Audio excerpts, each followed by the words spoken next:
Am I live now? I think I am. I think I am. Maybe. Yeah. What's going on, everybody? Wesley, what's up, man? It's been a long time since I've actually had a stream. To disregard, I'm sitting here eating. I just got home. But, Bill, what's up, man? Everything's doing good, man. How are you? Thanks for stopping by.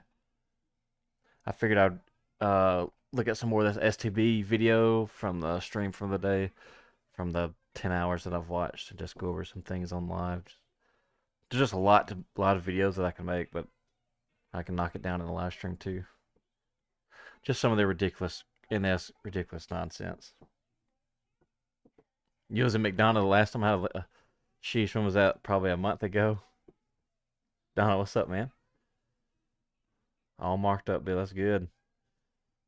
What do you think about it so far? You think you're the reason I ask this is I'm gonna ask, are you comfortable being marked up? And the reason I ask is I'm gonna send an email to the STB myself with a poll that I did the other day and just in general.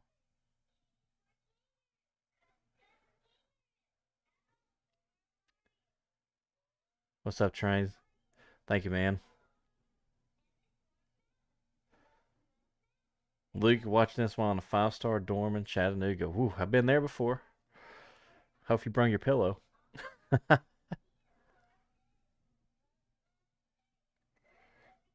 Nick, pay schedules every 2 weeks, but you actually have to wait.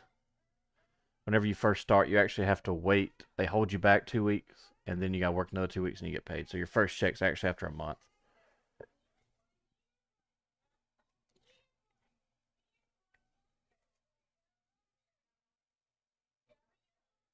If any of y'all,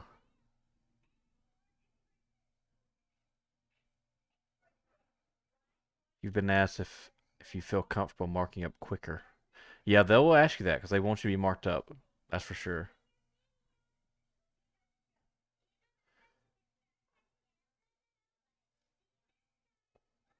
Bill, are you with NS or BN or UP or CSX? Josh waiting on crew call. Nice.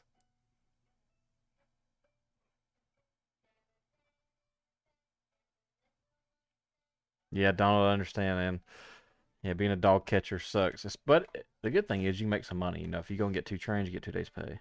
If it's still that way, I hope it is.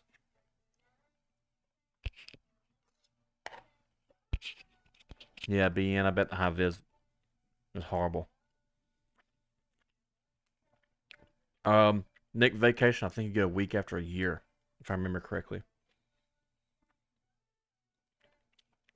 Yeah, Donald, that's a problem, man. That's a really big problem. In the video I posted yesterday, I think her name's Annie. She said it takes 3 months to get a conductor marked up. And then Martin was like, no, it takes like 6 months. And I'd say the average time is 6 months. But that's from the initial conditional offer letter to being marked up.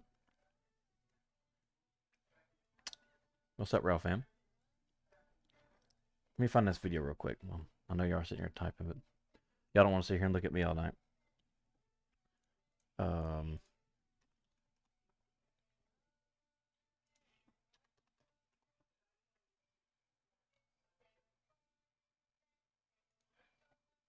there's been a lot of people watching. It's almost 100,000 views on this hearing. That's insane.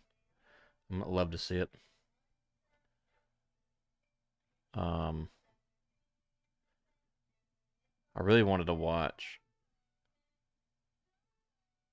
Where is it at? Where the union guys come in, general chairman, and there's a BNSF yard master that comes in and talks also. Where's it at? I gotta find it.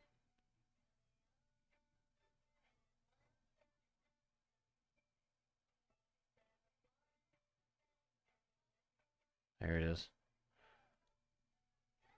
Just really curious to what they have to say. How much would you expect to make your first year? Right now, what do you guys think? I would probably say between, depending, it really depends on your location, but I would say between 60 and 80 is a safe number. 80 if you're in a really busy terminal, kind of like Birmingham or Muscle Shoals. Could be on the lower end if you're on a slower terminal.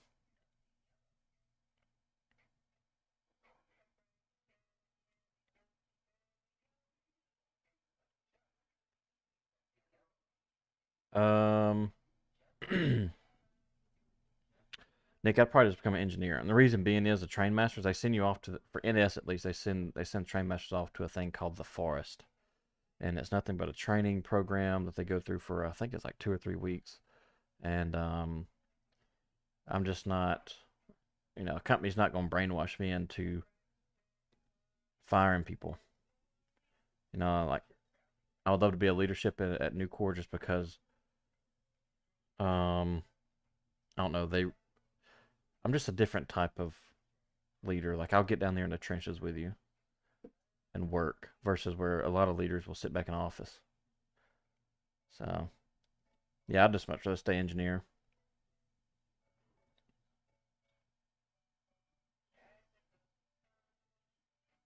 Yeah, Donald, hey, if you get confused, call that utility. They'll come out there and help you. If y'all have a utility.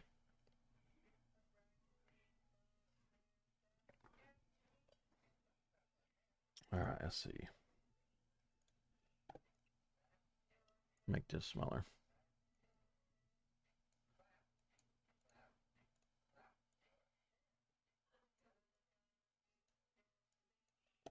Pull this one up right here. Hide this. There we go. Oh, hang on, I gotta pull a chat up on the screen. There we go. So right here, I don't know if y'all have watched this or not. It's 10 hours long. But he talks about these are the folks before union guys, engineer, yardmaster. Greg, you want to start? There we go. First of all, thank you all for having me to testify today and your attention to this important matter. My 5-minute testimony is a summarized version of a longer document that I asked to be submitted for the record for this hearing, if that's all right. I'm Greg Regan, the president of the Transportation Trades Department of the AFL-CIO. The workers represented by TTD affiliated unions have been sounding the alarm on the state of the freight rail industry for years. Road workers and their existing, former, and potential customer bases. My name is. Oh yeah, Nick, I know a lot about Meridian. That's where I used to run to.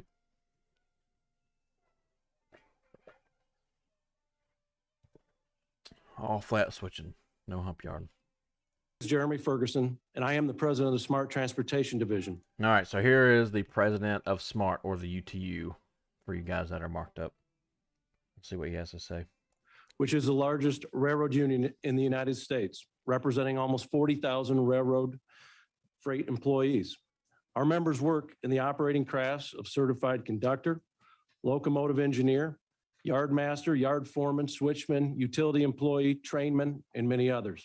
It is with absolute pride and honor that I present these remarks on their behalf, as they have been the essential workers on the front lines throughout the entirety of the pandemic and the supply chain crisis, in which their only reward has been becoming victims of the carrier's tactics under precision scheduled railroading, otherwise known as PSR.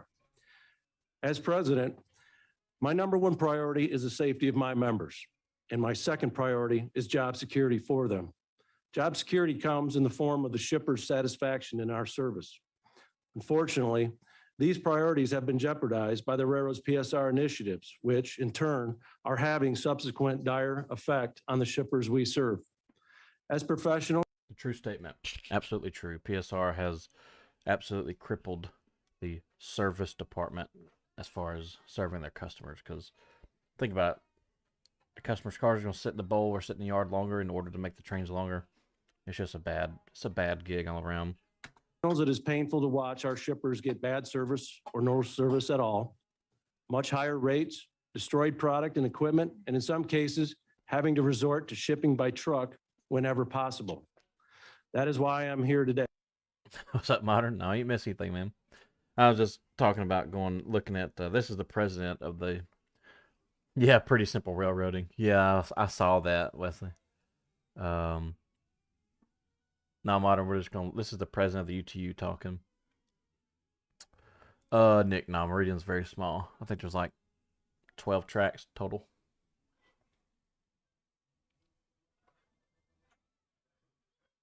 What's up, Railroad? I want to make our voice heard that we stand with the shippers who want our professional service to keep the supply chain open and to keep this country's economy moving. Both my members and the shippers deserve fair treatment and better conditions to fix this alarming situation we find ourselves in. Just 6 years ago, before PSR, the railroads were operating with a robust workforce and an ample supply of locomotives and equipment. They were enjoying the fruits of the safest, most productive era in railroading history, which was born and brought by the two-person crew. The ebbs and flows of the Look at him mentioning two-person crew. I like that. That's good. nation supply chain proved little challenge, as the extra boards, which are additional employee availability boards, for those that may not be familiar with this term, those were adequately staffed. The locomotives were plentiful, yards were open, track space was common across all systems, and trains were sized for the territory in which they were to operate. Additionally, inspections were being performed by the craft designated to do them, and the industry goal was always take the safest course. Fast forward to today, and that has all now been sacrificed by the railroad's insatiable appetite and longing to perform for Wall Street. Thousands of men and women have been laid off with That's so reckless true. abandon, while no consideration has been given to the service that has ultimately been forsaken. All that is known to us and our members at this point is that the railroads are dead set on achieving the lowest operating ratio attainable at any cost. Railroading, once revered as one of the most coveted blue-collar jobs in the world, is now hemorrhaging employees at unprecedented rates because of the abusive work environments PSR has created. Later, the railroads will stand here and testify to this board that they are doing everything in their power to right-size their employee headcounts. Most of these changes, ironically, have occurred since the announcement of this hearing. They will tell. Let me show y'all something now that he just said that. I hate to stop, but let me show y'all something.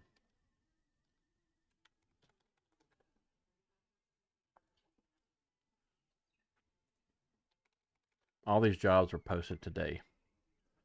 These are all the jobs in Birmingham.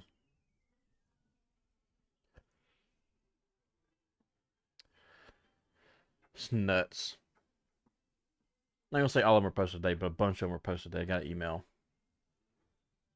So just a couple days after this hearing, here we go. Start the crazy hiring and spike. And I can even see it in my view count on my channel. Telltale of incentives and bonuses to entice new workers, and they will allude to a lucrative atmosphere in which anyone would be happy to work. But I will warn you to be wary, as it is nothing more than smoke and mirrors, an illusion designed to lead you to believe that they are doing everything in their power to hold up their end of the bargain, and an effort to satisfy inquiring minds in the hopes that this will all just go away, that the bad publicity will just disappear, and that no regulation or federal action will need to be taken to prevent this from ever happening again. The truth is, employees are leaving the industry faster than the railroads can hire, and who True. can blame them? Take, for example, BNSF's most recent absenteeism policy known as high vis, which was unilaterally imposed upon its employees on February 1st There you of go, this Bill. year. The policy only allows for a worker to have 1 day off a month and penalizes them for sick time or needing to take care of their family members when a medical emergency exists. It also assesses discipline, or at the very least, disincentivizes our members from utilizing family medical leave and receiving necessary rest. BLET President Pierce and myself personally warned the BNSF not to implement this policy. We were at the national negotiating table discussing many issues concerning availability and proper time off. The BNSF would not heed our warning and haphazardly proceeded, forcing our hand to vote our respective membership to strike. Did we want to shut down a railroad and compromise a supply chain in crisis? Absolutely not. But we had no other legal option left to save them from themselves. Unfortunately, the federal courts ordered a temporary restraining order and prevented strike action by the unions. As of today's count, BNSF has lost more than 1,000 employees due to voluntary mid-career resignations over their new attendance policy. By failing to listen to labor, they have jeopardized the supply chain in a far greater way, and one that will take years to recover from. All of this so they could exploit the conductors and engineers they currently had, instead of hiring more in accordance with our longstanding agreements. For the record, BNSF is not the only railroad losing employees at record rates due to harsh attendance policies and manpower shortages, CSX. one exasperating the other in a never-ending spiral to the bottom. BNSF just currently appears to be the worst with that data that we've been able to collect. By cutting to the bone. Oh, Rissa, you just learned about PTC. Yeah, PTC will actually hit the horns for the engineers, and the bad thing is, if PTC does it for them, it actually sends an email. So I've been told, it sends an email to the roadmaster or the road foreman.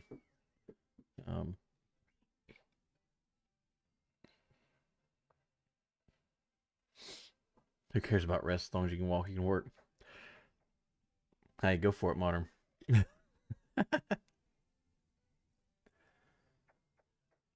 We say, Wesley, you're the last one left. I believe it. A lot of people get into it and they're thinking, yeah, this is not for me, which that's fine. You know, like it's not for everybody, but I definitely encourage everybody to at least give it a shot. But yeah, a lot of people will go in thinking they're going to like it, and then they realize how long they're gone and how often they're gone. And then they said, yeah, this isn't for me. Like the president said, who can blame them? It's not for everybody. Some people love it. I loved it. The carriers have increased their profitability and spent billions in stock buybacks, while the men and women who serve in their employment are forced to decide between sleep and/or spending time with their family and children. That's true. Very true. My members go to work exhausted because the railroads afford them no other option. Under PSR, they now spend exorbitant amounts of time at their away-from-home terminal, only to be called to work with the absolute bare minimum rest the law allows for when at their home terminal. Quality of life is given absolutely no consideration. That is really true. I don't know if y'all caught that. When he's out of town terminal, people stay in the hotel and out of town terminal for 10 to 20, sometimes 30 hours, but when they get home, they're immediately caught off the rest. That happened a lot with me right before my end of my time. Walked out of class during week 5. I believe it. Yeah, we had a bunch in my class leave. They didn't walk out. They just didn't come back. And now, because of PSR, only 2 choices exist for rail labor: work or be fired. If the railroads are serious about fixing their crew shortage issues, they would be at the national negotiating table, negotiating in good faith for a quick resolution to the ongoing round. Instead, they are delaying the process at every opportunity, making ridiculous proposals for wage concessions and reductions in health and welfare benefits. All the while, companies like Walmart are making agreements to pay their truck drivers $110,000 a year with improved health and welfare benefits, just to keep their own supply chain open. Our wages as railroaders are definitely disproportionate to profits the carriers are currently. Yeah, Martin, there's a bunch of sign-on bonuses right now if you hire in certain locations, but I have a feeling, I hope I'm right, but I'm probably going to be wrong. But I want to believe that there will be some type of negotiation happening after all of this, but who really knows? The STB has a bunch of power. They can do a lot of things, but it's really just going to boil down to NS or these class 1s if they're, if they actually start to make improvements. And if they don't, then that's when the STP can get involved. And yeah, there's a lot of things they can do. Oh, nice. That's good. Enjoying, and they fail to recognize this fact. Unsurprisingly, the railroads will try to compare their circumstances to the rest of the labor market. They will want you to believe that their difficulties are the same as the other companies and that the Great Resignation is somehow applicable to their woefully deficient headcounts. They will do their best to deflect the realities that approximately 30% of rail employees were furloughed at the advent of PSR by placing blame on a pandemic that, in all honesty, had little to no effect on railroad fluidity. In fact, if anything, the pandemic provided an opportunity for their corporate greed to run rampant. To the outsider, the railroad's fixation on the bottom line was out of focus, seeming as if they were taking the necessary steps to protect their own interest. The truth is, however, that an opportunity to make further reductions presented. Yes, sir, you are correct. Yeah, they send you to course. They send you to a course. I think it's like, I don't say it's 4 weeks, but maybe longer. Come out with your CDLs and you can make up to 110,000. I think you might start out at $110,000 a year driving a truck. And there's a period, or a part in this meeting they had where Mr. Oberman is telling NS that 57,000 is not 110.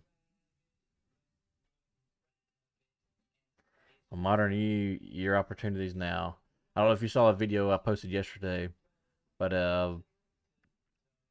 NS's headcount went from 11,000 in 2018 down to 8,000, and they laid off. I think it's like 28 or 25%, 27% of their workforce with their rolling out of PSR, and then they laid off another 700 during COVID in 2020, and now they're down to 7,600 or 7,500 people or something like that, and now they're just so short-handed they can't do anything. It's pretty whack.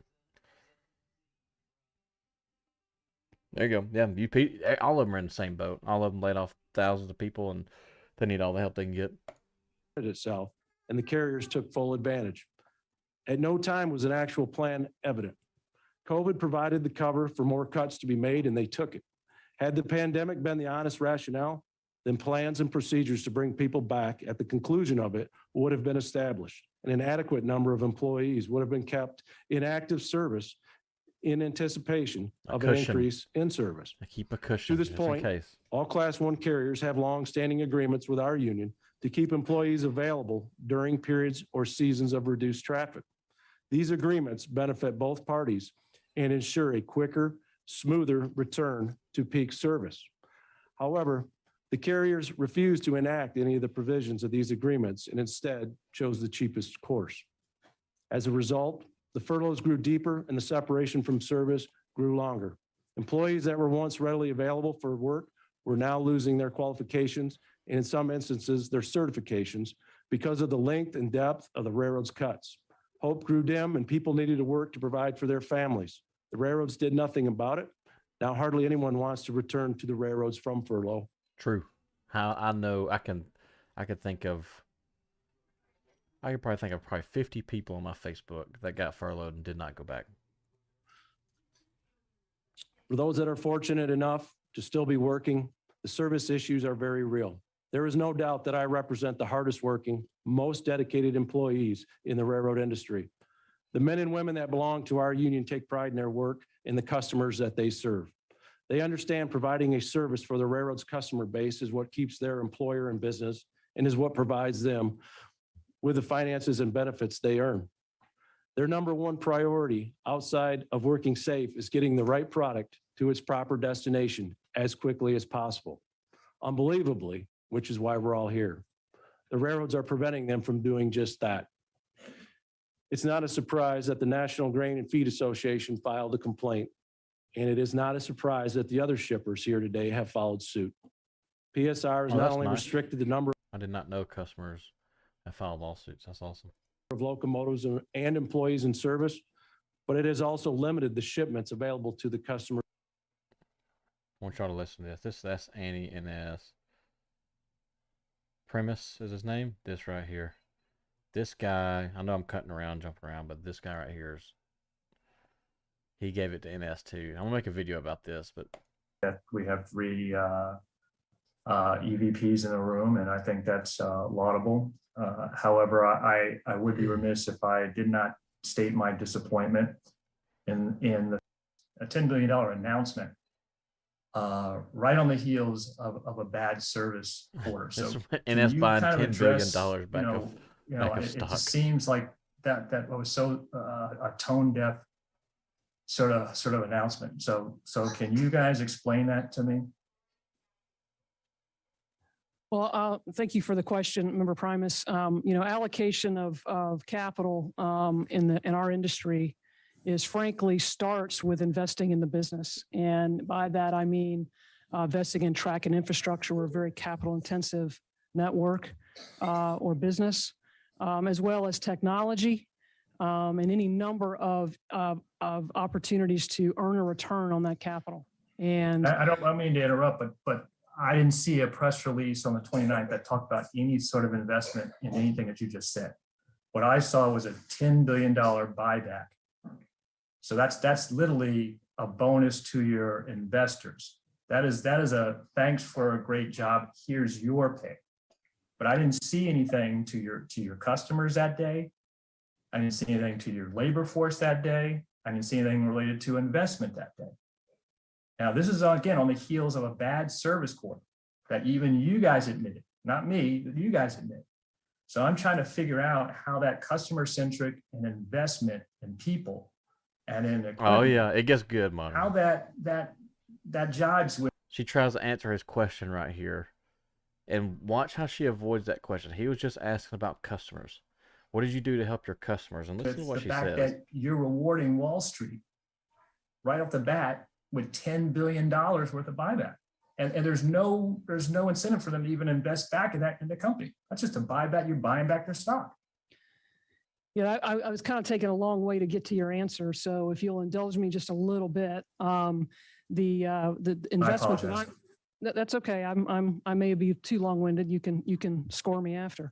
But essentially the dollars that we generate that we invest in ourselves come first. So the locomotives that I described, the chassis that I described, we will invest in that first, in ourselves first. After that, we will pay a dividend. We also feel, our investors are interested in that as well.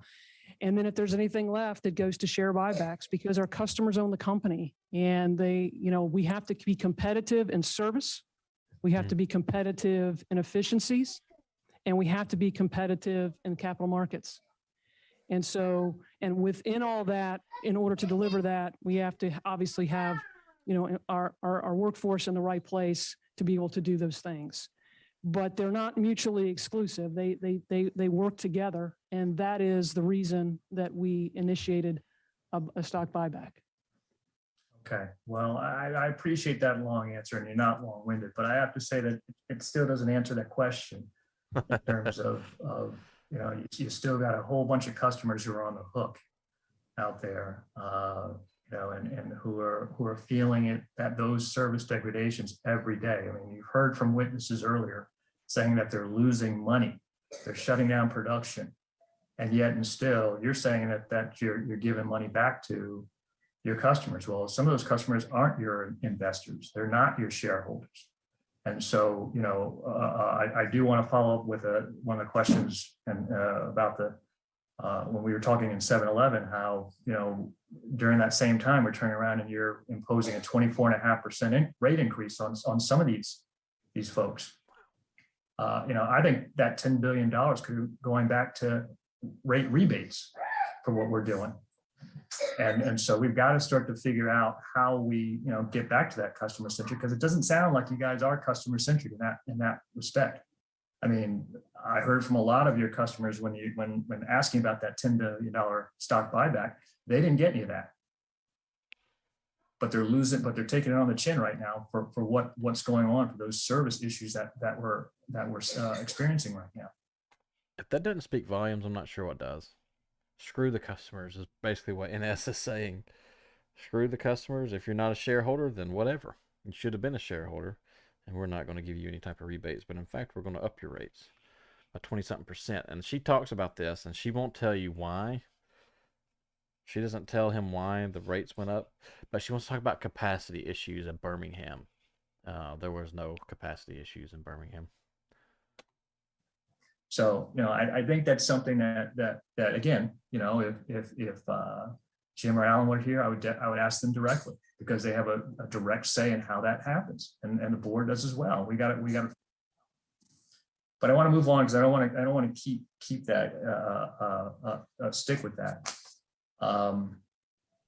I do want to ask a little bit about, and Cindy, I'm going to stay with you for a second, about operating ratio. Because in that same statement that Marty had alluded to about the flawless execution, the one thing you did mention in terms of that was implementing precision scheduled railroading and achieve continuous improvement in our operating ratio. And to me, that raises sort of a red flag for me too, because I've heard all along that it's not about the operating ratio, it's about growth. It's about the people. It's about, fixing, what's broken. And I think we've all heard from, the investment panel and others that operating ratio and the focus on the operating ratio right now is causing a lot of the issues that we have going. Focusing on operating ratio is talking about, or if y'all don't get it, operating ratio is really what the shareholders look at.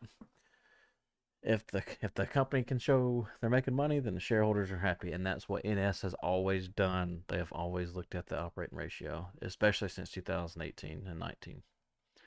So they've been studying on it too long, and I think it's about to come crashing back down.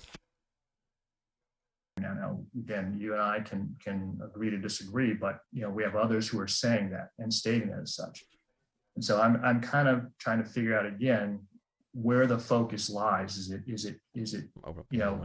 how much you're saying improvement in OR, but where's the target? Where do we start refocusing on that growth? Because I don't think you can grow if you're focusing on the OR. So how do you balance that? Where do you pivot and start focusing on growth? So let me start with telling you at the moment we are focused on service recovery. That is 100% our focus and has been as we started to see ourselves slide late last year.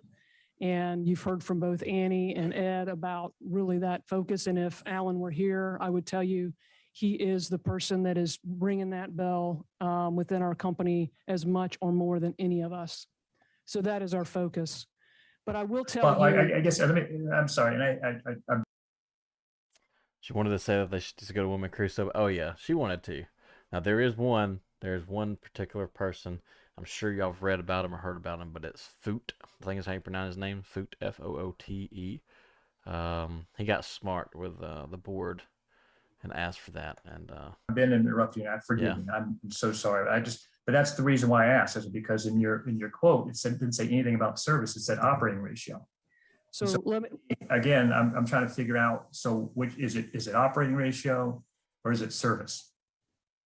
So I'm telling you at this moment, that is what we're focused on. Absolutely. But I will tell you as time moves on and we have to have a broader scope and time as to where we'll be in a year or 2, 3, or 4. We have to be competitive in the transportation marketplace. Now that includes in service in order to grow and bring business to us. That also is efficiency. In my statement as well, you will hear, you heard me talk about trucks and the technology of, I didn't get into details, but the technology, autonomous trucks, platooning, battery operated trucks. We have to continue to find ways to be more effective and efficient. And we have technology to help us as well. On our locomotives, the locomotives that I mentioned that we're purchasing are much more fuel efficient and much more technologically advanced than the locomotives that we're starting with for that rebuild program. But when I say focus on OR, on the efficiency side of that equation, that's the reason. That's why it's important. We can't wait until those things are on the highway for us to be reacting. And that's the purpose of what I'm describing. And then I appreciate that. I definitely want to follow up with you on that. I know. Okay, I'm sorry. Do you have something? I'm sorry. Remember, promise. I cannot stand this guy. I'm compelled to add something there. The operating ratio is exactly that. It's a ratio with operating revenue and cost. And I think operating ratio in many instances gets conflated with cost reduction. But there's a different way to inflect the operating ratio, and that's to put more top line revenue on the railroad, more operating revenue. We're intensely focused on that. We Wrong. want you to know that. Alan Shaw is intensely focused on that. And when we look at our capital Alan Shaw nor Squire showed up to this meeting, and Mr. Primus was not happy. allocation, whether it's for track, for ballast, for new terminals, for new chassis, for technology, as we talked about earlier, to address our customers' needs, that's part of that capital allocation equation. The other part is, how do we ensure that investors believe that they have made a good investment in our company? That's all they care about. And so that's a part of that. In terms of being customer centric, and I feel very passionately about this. I believe that we are customer centric. And when I say that, what I mean is we strive every day to understand what value we can deliver to our customers. And then we invest to ensure that we can deliver that value over time. It's a long-term view of how we're going to help our customers succeed in the Brady, what's up, man? marketplace. They want us to be efficient. No one wants to do business with a partner who is inefficient. That generally means they're a high-cost partner. For Norfolk Southern, we believe that we need to be efficient, but we also need to be a growth company, and that's where we're investing our time guy and our makes my money head is hurt. to I understand can't stand listening how to we him. deliver value for our customers, our long-term customers, and for customers that we aspire to do business with, like those that are moving on the highway today. I think about the consumer packaged goods business in this country, which is very large and continues to grow and has signaled that it intends to grow even more. Many of those producers in the consumer packaged goods business have made commitments to the Paris Accords when it comes to CO2 emissions or greenhouse gas emissions. Oh my God. Okay. I Follow can't up say with you what- on the other point. Let's listen to Mr. Oberman. Thank you. There Cindy, he just is. on that one point real quickly, the point that Ms. Dearden made, aside from the rate increase, was that she said that her NS salespeople came to see her and said, we don't have enough capacity on this line. That's why we're raising the rates, in effect saying we have to get rid of some of our shippers. I'm concerned because that's what this hearing's not about. Yes, Seth, you're right. I'd like to know what happened to Ms. Dearden. I'm just as I just interested, like I seeing think, as the NS rest of officials the get board. scalded, but Question is capacity on that line. Is that still the problem? so they're talking about capacity on this line, and this is, you'll hear them say Birmingham down to Meridian. Birmingham's huge and there's plenty of room. So capacity wasn't the issue. Even the VPs right here will tell you that. So somewhere or another, some miscommunication or some baloney, whoever went and saw this customer blowing smoke up the customer's butt. Problem? It's not a capacity issue, Chairman Oberman. It truly is. To the extent that we have congestion there, it is driven by availability of resources, which we are solving, meaning people. You heard Annie talk about that as one of the Very key modern. areas where we had a lot of attrition. And she also talked about the fact that we have 46 people in the pipeline. There's not a capacity problem from Birmingham towards New Orleans. I understand. I completely understand. And that's why I think that some of the conversation we should probably take offline, but Yeah, I she can won't talk tell about you it. from an operating side, there's not a capacity issue there. Mr. Elkins, I get your point about, Yes, Seth, you're right. And the NS talks about, like that video posted yesterday, they talk about what they're doing to get new conductors out, but they're just pushing them out so quickly, and it's really dangerous. Like one of the, I wish I could find it. One of the, I think he was a general chairman. I know he was wearing a cowboy hat. That's all I can remember. This is from the first night it came out. I was half asleep when I watched it, but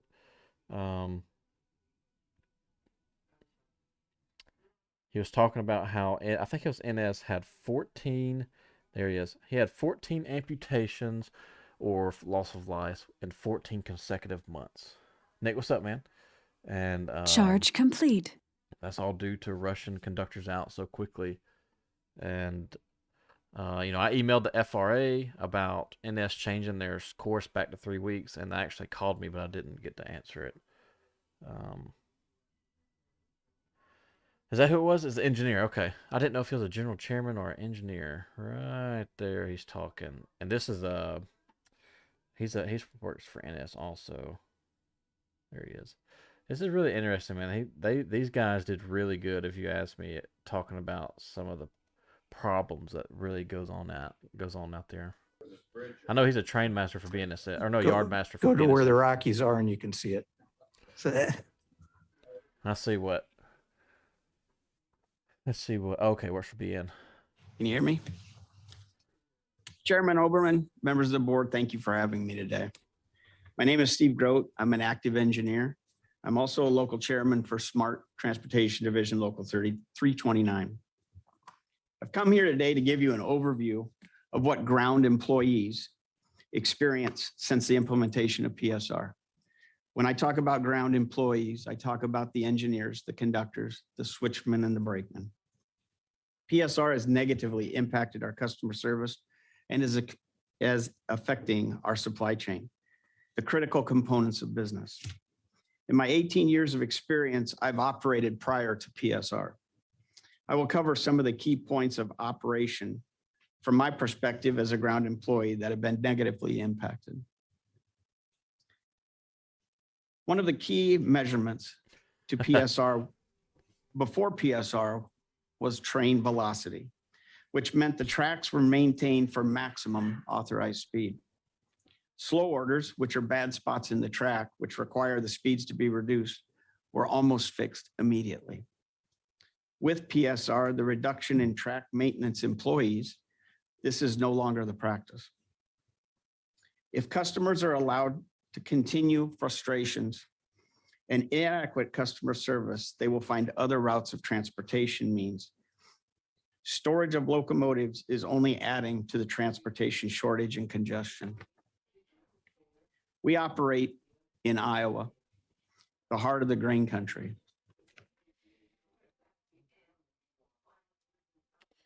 Donald, yeah, I understand. Chattanooga's nuts though, man. That's a big yard.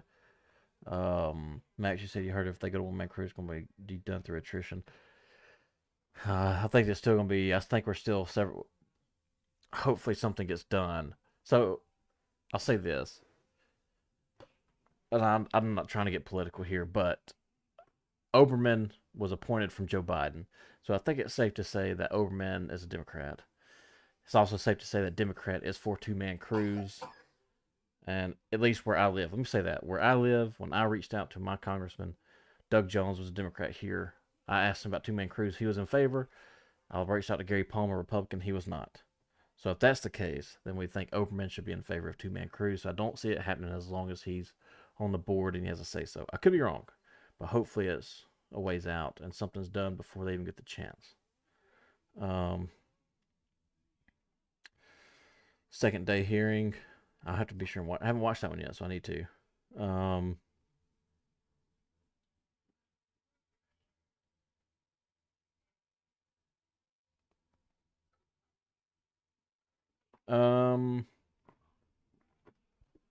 Modern, I highly doubt there'll be a pay increase. In fact, it'll probably be the last thing with what they'll. Seth, I think, is on the same thought process as I am. If they were to get away with a one-man crew and it's only the engineers, what are they going to do? They're not going to negotiate with the unions. They're going to do what they want to. Engineers are going to quit, and then we're going to be right back at the STB, and they're going to be saying we don't have nobody, we can't hire nobody. We're going to go straight automated trains, and that's what they're going to have to do in order to keep the economy going. What are you doing? I'm talking to my railroad buddies. Huh? Right here. They're typing. See, look, you're right here. Hey. Oh.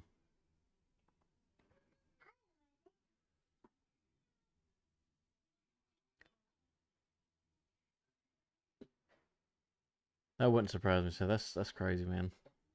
Yeah, I need to be sure and watch that one though. Like Carmen. Increased train lengths have slowed the infrastructure. Average time spent working at terminals have increased. Trains less than 10,000 feet average no more than an hour to an hour and a half, setting out and picking up cars. Whereas trains in excess of 10,000 feet, the time has gone from 4 to 6 hours in these terminals. The main line that runs from Kansas City to St. Paul is a single track main line. The sidings are no longer than 8,000 feet. There is nowhere to pull over an excess of 8,000 feet train to allow another train to pass. Thus, the route has to be cleared to allow these big trains to run, causing more delays for everything else. Since the increase of train lengths, I have noticed more hardware. What I mean by Maxis. hardware, President really ain't got much to say so to do with the rail industry. Senate and the House. is broken cars split right in half, drawbars, which is the coupler system, and knuckles, which is the part that open and closes to uncouple and couple the cars together on the grounds of the lines. These train lengths increase the in-train forces, which stresses components that don't normally fail. The increased stress on these components is a major part of their failure. According to my state director, there has been 13 derailments in the state of Iowa in the past 5 months. Sheesh. In Iowa, there is very, very few places to stop these monster trains unless you block crossings, most of the time multiple crossings. In some cases, all the crossings in towns are blocked. This not only puts the safety of our crews at risk, but also the public. The increased train lengths have also extended travel times, sometimes taking multiple crews to go the same distance as it would for 2 shorter trains. For example, a train in excess of 10,000 feet might take 3 crews to travel from Clinton, Iowa to Missouri Valley, Iowa. But 2 5,000 feet trains can travel the same distance with only 1 crew. Tons per powered axle, maximizing the efficiency of a locomotive. We operate now with 1 locomotive. We might have 3 in our consist, but we're only allowed to run 1 locomotive. This is like hooking up a 28-foot camper to a Toyota Prius and trying to drive to Colorado. At what time do you expect the engine to fail or a component on the locomotive to fail? With the PSR plan, we have a surplus of locomotives in storage. The object is to run the... Really, Seth? That's impressive. Which company do you work for? If you don't mind me asking. Is it BN? I'm guessing you work for BN since you mentioned this guy right here.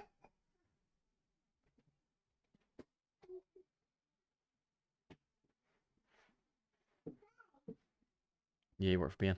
That's funny you say that. Talking about the ripple effect. So I pulled this up just for comparison. Y'all can see. This is NS's stock last week.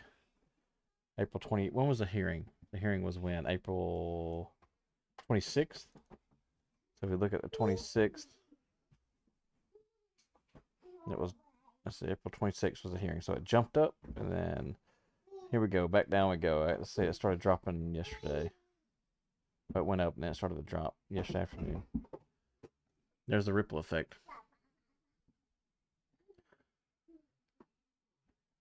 What are you doing, man? Donald, where do you run to? You run from Chattanooga? I can't remember where you say you run to. You run from Chattanooga. Do you go to Kentucky? That's good. Definitely easier on the engineers for sure. And you got to worry about DPs, hopefully. Railroad with a bare minimum of locomotives. The number of locomotives is in excess, and the number in operating is not enough to cover the available jobs, thus negatively impacting the supply chain and our customer service. The lack of locomotive maintenance is also causing locomotive failures, which increases our delays. Well, it's nice to see them actually trying to do something. Cincy to Columbus. Oh, okay. Hopefully they're listening. Hey. Bedtime. I go in there. Y'all are loud. Drive me bananas.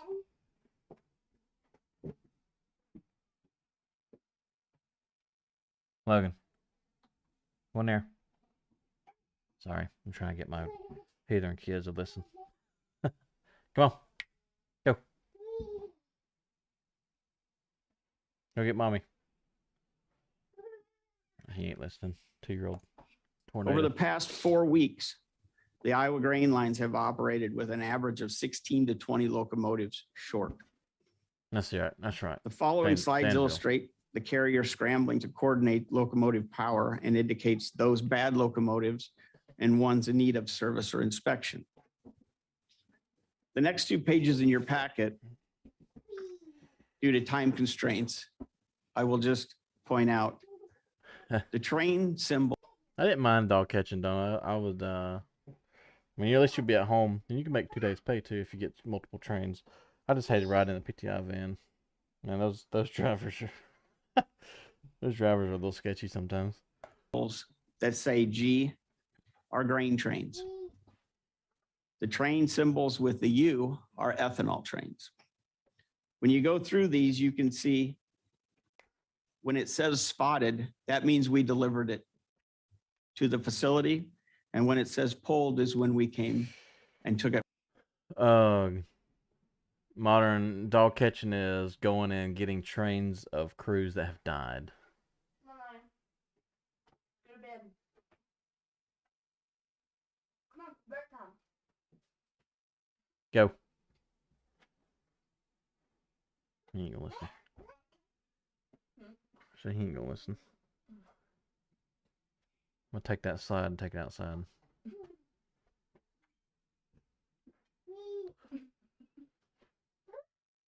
Say night night. Night night. Bye bye. I'll see you in the morning. Or actually, I'll see you tomorrow afternoon. Bye bye. Bye bye. Night night. Yeah. Oh, another word too. Seth, y'all use this term? Because it might just be a Southern thing, but we used to say dog law. I heard this guy named Peepers, old head conductor, and I heard him say dog law. I was like, what is he saying? Dog law. And yeah. How bored? It depends.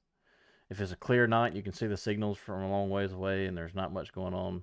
It's kind of boring, but whenever it's foggy and you can't see nothing, or you're traveling after a storm, could possibly be a tree on the track, or if you're running 60 and you're bouncing back and forth, or going through town running 60, a bunch of crossings where people could run out in front of you, it gets kind of interesting.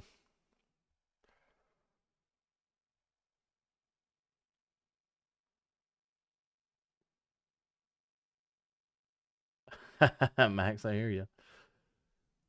Good money, but yeah, let's make a bunch of money, but no time to spend it. Oh, Wesley, y'all use that dog law? It's just one of those terms. Like I always said, hitting the law, and I heard people say dog law. I was like, what in the heck does that dog law mean? That was my first day I heard him say that. I think I know the chat dorm has a gym. I'm not sure. I'm sure most hotels you go to will have something to do. From the facility. When you go over them, there's consistent 5 to 9 day increments where they sit at the facility waiting on power. Sheesh. I'm gonna listen to Seth's buddy talk right here. Shortly after that, I became a union officer and have been a local chairman ever since. I then moved to Fort Worth, Texas in 2009, where I was elected local chairman again. I want to be very clear. Yes, I'm a union officer. I do represent the employees in and around Fort Worth in safety issues, discipline matters, pay issues, and more. In addition to being a local chairman, I am actively working railroad engineer, meaning that in addition to all my union work, I run or drive trains mostly from Fort Worth, Texas to Oklahoma City. Over the years, I've seen a lot of changes at BNSF, but over the last 5 or 6 years, it seems to be an entirely different company. The carrier has put profits over everything. over customer service, over its employees, even over safety. I could bring up so many issues today that would all impact train movement in some way, shape, or form, but I'm just going to touch on a few. I would be happy to answer any questions that you might have along the way. The railroad has its own lingo Wow. or jargon, so I'm going to do my They very never best see to each make other. sure I explain in detail the point I'm trying to make. So if I say a term or a phrase that doesn't make sense, please feel free to ask me and I'll explain. I will do my very, I am not my best, I'm not the best at giving speeches. In fact, I think this is my first time ever, but I welcome any questions you might have on any topics that you have heard about today. I'm going to speak about what I know in the area that I work in. It might be specific to my part of Texas, but I assure you it's very common across the system. In Let's see. President Ferguson's earlier testimony, you heard about the BNSF 040/550 fuel savings plan. You heard about how us engineers have been asked to not use any throttle when we get over 40 miles per hour on most trains. For those of you that aren't familiar with the controls of a locomotive, there are throttle positions 0 through 8. So when you go over 40 miles per hour, we are forced to reduce, also known as notch down, to idle or notch 0. This is seen on Exhibit A. I'll show you guys this here. This one here.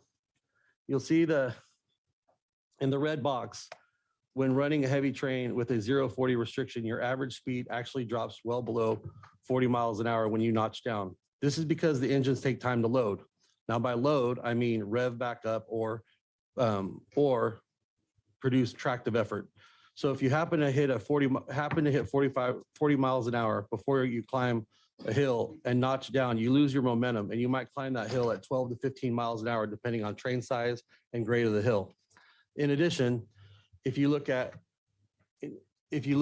Exhibit B, this here in the red box, once again, you'll see a 0-40. Also, there is a throttle limit 6. This means you can't use throttle over 40 miles an hour, but you also can't climb a hill at track speed or use the throttle over notch 6. Now going back to Exhibit A,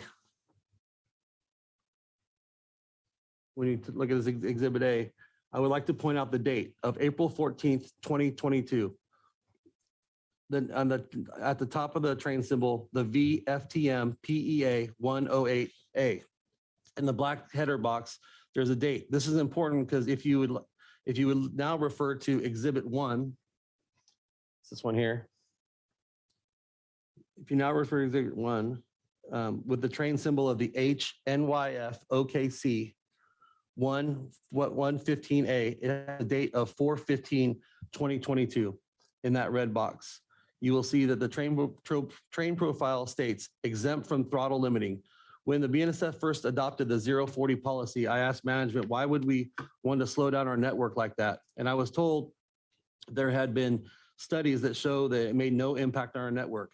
But that makes me ask, if it made no impact on our network, then why when facing a Surface Transportation Board hearing, did they cancel all the 0-40/550 and notch limits on April 15th? And that's what you see on this dated one with the circle on top. Yeah, I'd probably be nervous too there, Martin. I would be very, because you know the company's I won't go official, through the every VPs are exhibit, sitting right but I behind brought you. several examples. Exhibits with alphabetic And you're letters, throwing them under the Exhibit bus. A through J are examples of 0-40 and notch limit trains. Exhibits with numbers Exhibit 1 through 5 are all examples of trains that were after April 15th, 2022 and have no restrictions and show a schedule HPT of 4.0. Just one more piece of knowledge here. HPT stands for horsepower per ton. This means the higher the HPT number is, the more power your train has and the faster it can run or climb hills. To close on the throttle portion of my testimony, I have included the rule from our air brake and train handling book that is marked Exhibit 6 and 6B. You will see this rule referred to in the train list after on. I asked as a different answer. Yeah, you gotta think he is. You talking about a target on your back? It'd be this big, and you know them train masters are gonna be out there in the bushes just waiting. But, and cowboys, and I'm sure he's very, very smart. I'm kind of similar in a way. So like I voice my opinion at work. and we have a new general manager. And he's real big about opening your mouth and not worrying about retaliation. So before him, I would open my mouth, and I was a victim of retaliation at work at Nucor. So then a new GM came in, and he told me straight up, he's like, "You can talk, you can open your mouth, and not have to worry about retaliation." I said, "We'll see." And since then, I've opened my mouth twice, and I've been blunt with my plant manager and my supervisor, and now I have this bubble of protection around me, because now I'm almost like, try me. Try me, and I'm calling my general manager. Yeah, you're right, Seth. Most people wouldn't, and I don't blame them. Because I mean, those train masters will find some other reason to fire you where the union cannot protect you. Um, and it strikes me that PSR does not mean fire everybody.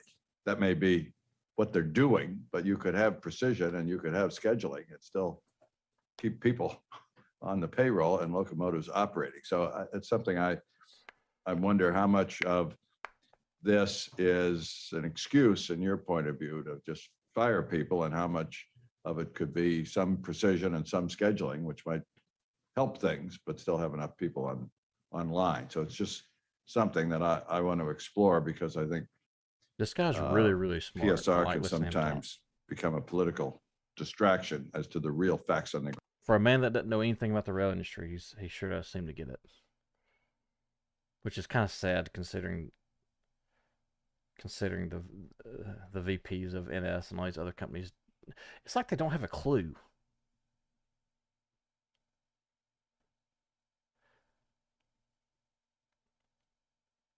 Yeah, see, I haven't watched day 2 at all. I watched this one. I watched the rest of it last night, and then the first night, the 28th. I got home from work at 1 a.m. and I started watching it. And I stayed up as long as I could, trying to take notes for videos.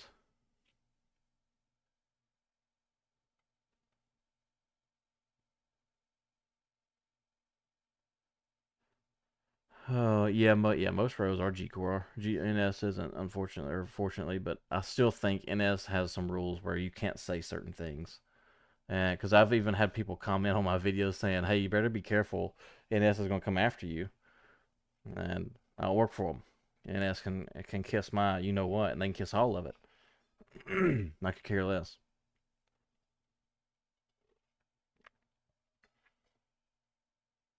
I've been waiting for a letter in the mail, to be honest with you, probably like a cease and desist, but I haven't gotten one.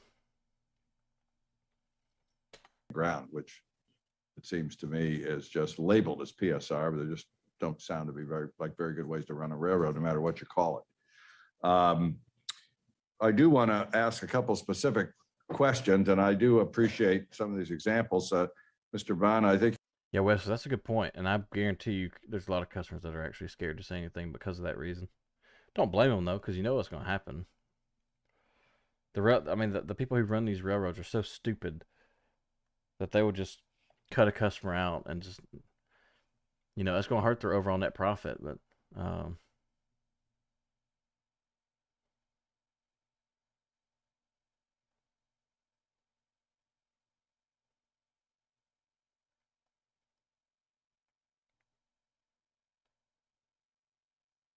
yeah, Seth, So I haven't talked about BN too much.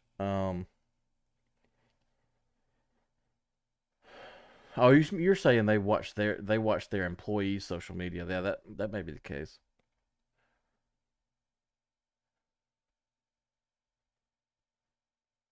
Yeah, modern, you're right. Yeah, you can definitely say it. You just gotta be prepared to, my saying is, I was looking for a job when I found this one. I can go find another one. You're a good example of somebody who has both a lot of cattle. I haven't seen that one, Nick. I've only studied NS because that's really like my whole channel's kind of based around the NS deal. But yeah, I need to watch CSX, and I want is Foot CSX, or is Foot with BN or UP? I keep seeing this Foot guy or whatever his last name is talking about asking for one man crews, and I haven't found it.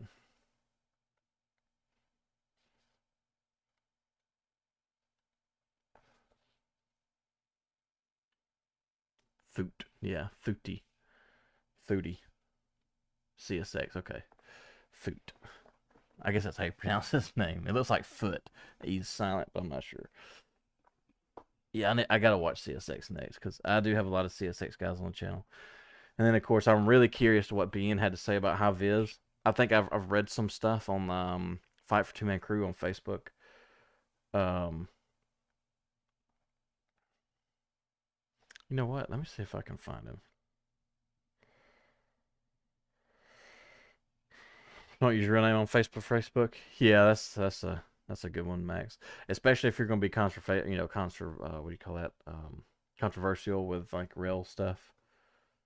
But at the same time, I don't know, man. These companies put these stupid policies in place to try and keep people from using the freedom of speech, and it's a slippery slope. All right, where's this Foot character? That's not Foot. I wonder if he's on day 2. He may be on day 2. Yeah, Donald, they may pay private investigators, but I'll tell you one thing, they suck. They suck or they know they can't touch me. Because I haven't slandered them.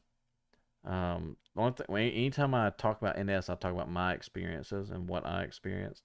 I'm not, I haven't never said that they're a horrible company. You shouldn't go work for them. None of that. So they can't. They must have been after NS. So here's NS. NS. I remember watching this guy the other night. That's the customer with he's a brewery customer. He looks like a Foot, but I don't think that's him.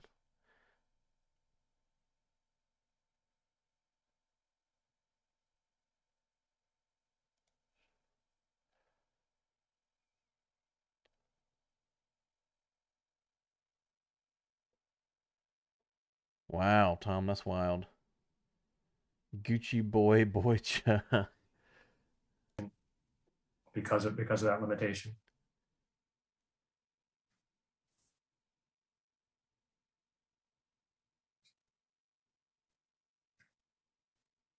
Good. Okay. Sorry, Member Primus. No, I'm sorry about that. Thank you for the question. I'm a little technologically Is this challenged him? here. Evidently, I can't see a green light, but modern the STB has the power to do a lot. Will they? That's a question that I wish I had the answer to. That's not him. Okay. Wait, this is like a Gucci boy.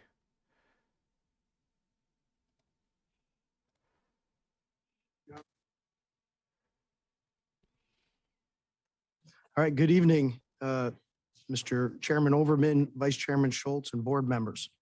Thank you for this opportunity to allow us to provide information about CSX's actions we are taking to address rail. Glasses and a beard. Is he the guy with the red beard?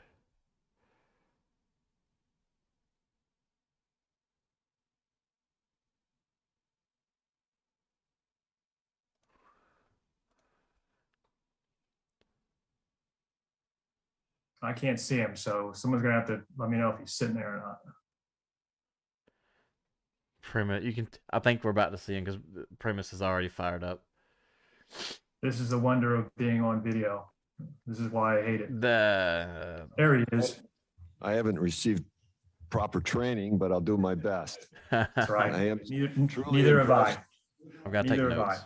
Hey, I appreciate you These are all coming. videos. I think it's important that you're here. I wished we would have heard from like a statement from you. Maybe you can give something now, because I said it to NS and I'll say it to you and I'll say it to everybody else tomorrow. The buck stops with you. It's important that you're here. It's important that your customers hear from you, not just your customers, but us also on the way forward. Like I said, Jamie and Deanna did a great job. But you're the one that pulls the levers, and I really want to hear sort of where you think that we're going with your commitment to restoring service and to the customers, because it's important for us to understand that. I mean, I got some other questions for you, but I want to start there. Sure. We have struggled. We have underperformed. As we have worked our way through the last 2 years of. I don't remember this. I must have fell asleep. Yeah, you can tell, Seth. You can tell he's very condescending already, for sure. Going into and out of, I don't even know if we're out of the pandemic yet. Our case counts are up now about 25% over the last 2 weeks. So, 2 weeks. So, but we have worked like dogs.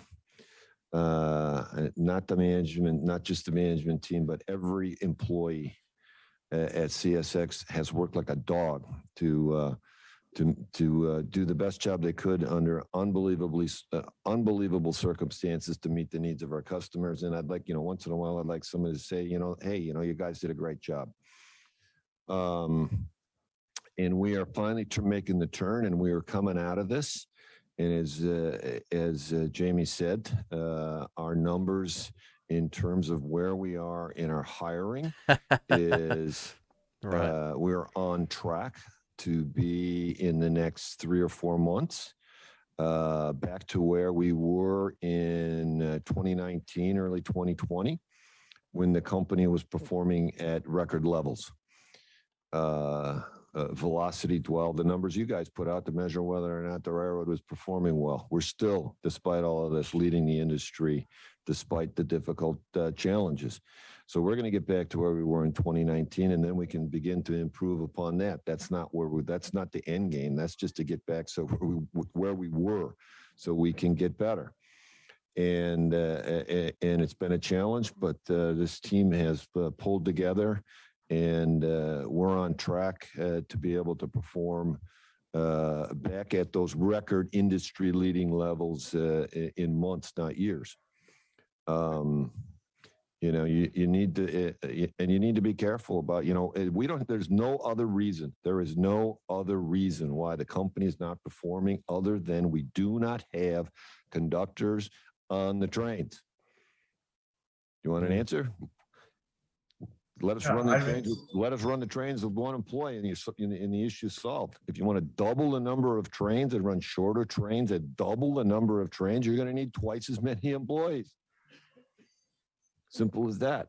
You talk about turning Trip Optimizer off because you don't want to use cruise control, high technology to run the locomotives. That's not going to solve the problem. The delay, it's not like we're, running the train 60 miles an hour, 70 miles an hour, 80 miles an hour to go from terminal to terminal, and it gets to the terminal and there's nobody to get on the next train and go. Great. It's still going to have the same amount of average velocity across the railroad. That's crazy. It's not going to improve it. We all need to get people on the locomotives. That's the problem. We're working on it. We're addressing it, and we'll be there in a matter of months, not years. So I appreciate that. There's a couple of things I want to follow up on. You've spoken in the recent past that it's not about the OR anymore. It's about growth. And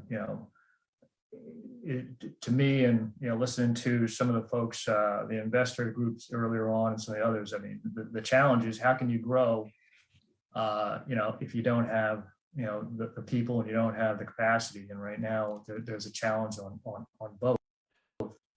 And I think I want to get your comments on that, but also the fact that, I've been telling people that slack matters. And I think, this race to the OR, and you say you're not focused on it now, and I'll take your word for it. But at one point, everyone was focused on lowering the OR. And I come from more, when I was on Capitol Hill, spent 25 years there, I focused a lot on military.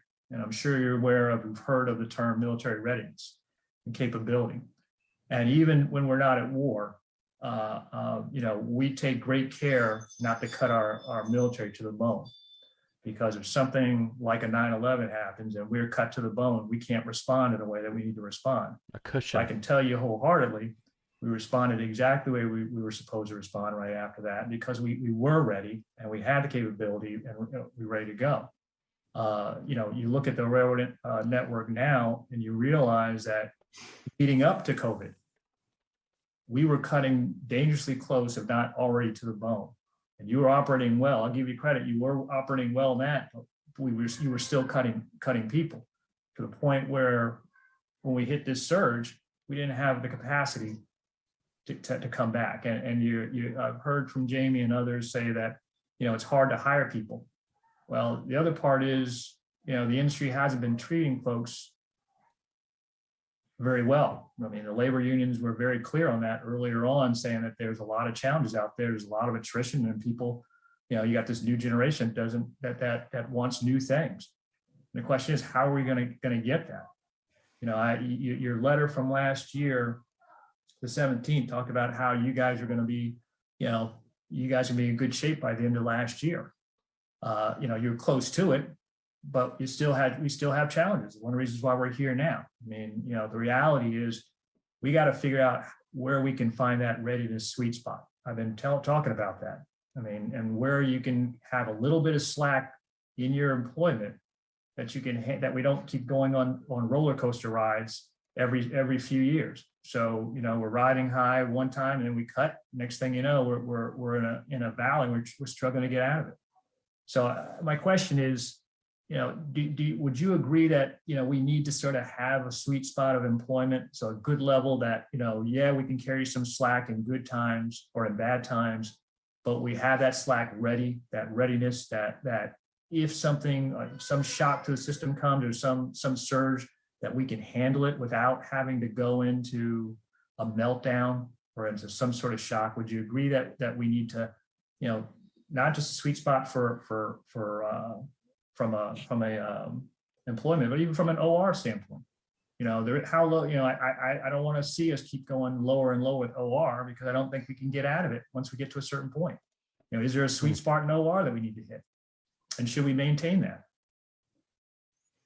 I do not believe that it's appropriate to institutionalize or mandate artificial metrics on how an industry should be operated. I started in this business 50 years ago when the railroad industry had been artificially and institutionally mandated on what they were supposed to do and how much they could charge and how they do, who they served, when they served. I'm not talking about necessarily artificial.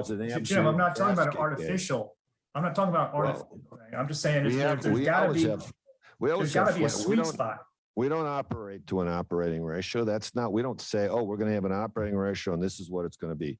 We set a budget. We set a 3-year strategic plan based upon what our revenue opportunities are and what the realistic costs are for us to be able to deliver based upon the market demand for rail service, the market demand for pricing, like any other industry or business would do. And your costs are what your costs are. It's not artificial. And then you have to generate cash from that in order to spend $2 billion plus to put back in the railroad. So just so you can start next year where you ended this year by putting rails, ties, and ballast in. None of this is artificial. Well, I hate to cut you off, Jim, but your ORs, when you start talking to your investors, you somehow, this is where we're going in OR. Our operating ratio is going up. I mean, hey, it's public information. You can look it up. Our operating ratio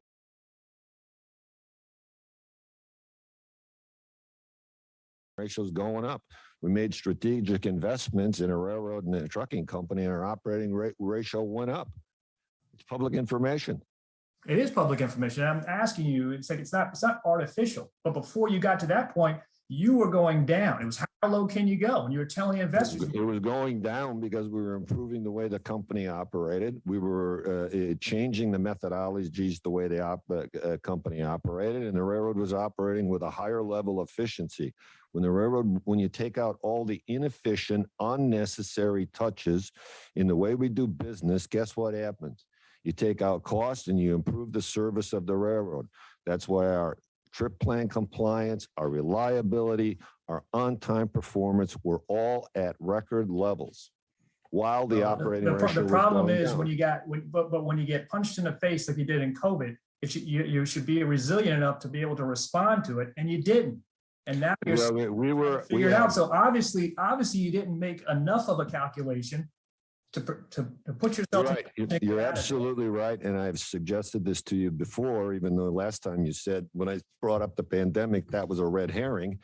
We have contingency plans in everything we do. We plan for hurricanes. We plan for floods. We plan for how to run the railroad in the winter. With, 20 degrees in Erie, Pennsylvania on the same day, it's 90 degrees in the southern Florida. We plan for that. We have contingency plans. We have extra boards. We have equipment parked all over the railroad, generators, trucks, equipment to cut trees down, to go in and keep the railroad operating. You're absolutely right. Did we have a pandemic plan on how to run the railroad without people? No. But you didn't also have a recovery plan either. Yeah. Well, I just articulated it to you. Simple as that. I just So, told you. so how my, we my put the question, company my back question.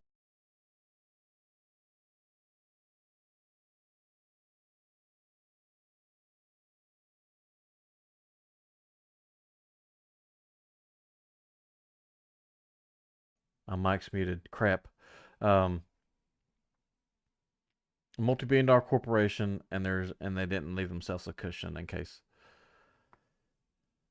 So yeah, this goes back to these companies care about their shareholders. So any little bit they can cut. So instead of having 500 to 750 extra conductors sitting on the extra board, not drawing guarantee, but just steadily working, and people, yeah, they may sit at home for a day or so, but whatever. Why? I can't, I mean, yeah, exactly. Yes, that's right. Yeah. Yeah. Why? And same thing NS did. NS did the same thing. They exploited and they dropped another 700. What did Oberman say? Laid off another 700 to 800 employees when COVID hit. And then within 3 months, traffic was already coming back up. Wow. All for what? To impress shareholders. Oh, we're going to make cuts because things are going down, so we got to keep the OR and our quarterly earnings up. Like, I'm not a smart guy. Like, I got a GED, but like, come on, man. Like, what? Oh, I don't know. This guy right here, you just want to slap him in the face, don't you? Yeah, there's a lot of hate for NS, but I'll tell you this. There's a lot of hate for all of them, but I'll tell you this. And the reason I don't like NS is because I saw what they did.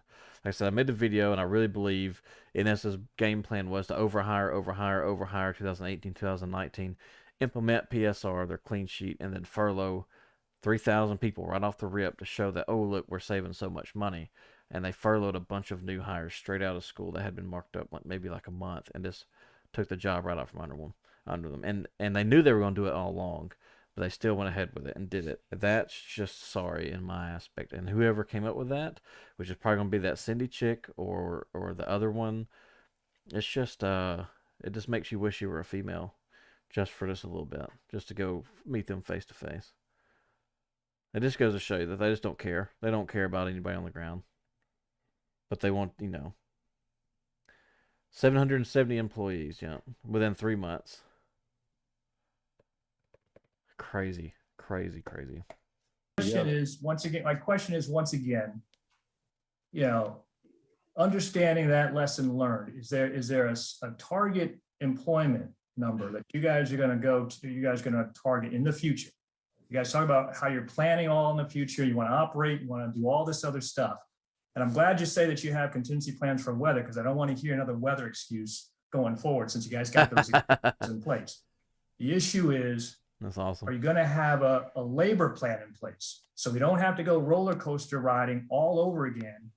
We go up, we go down, so you can have people in place, a slack group of employees. Yes, we do. It'd be extremely difficult to put together a budget and trying to run this company without a manpower plan, how many people we're going to need in order to execute on what we're going to do. Of course, we have that.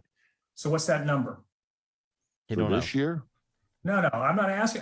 If a strategic plan is not just this year, it's future years out. So what's your plan? What's your number?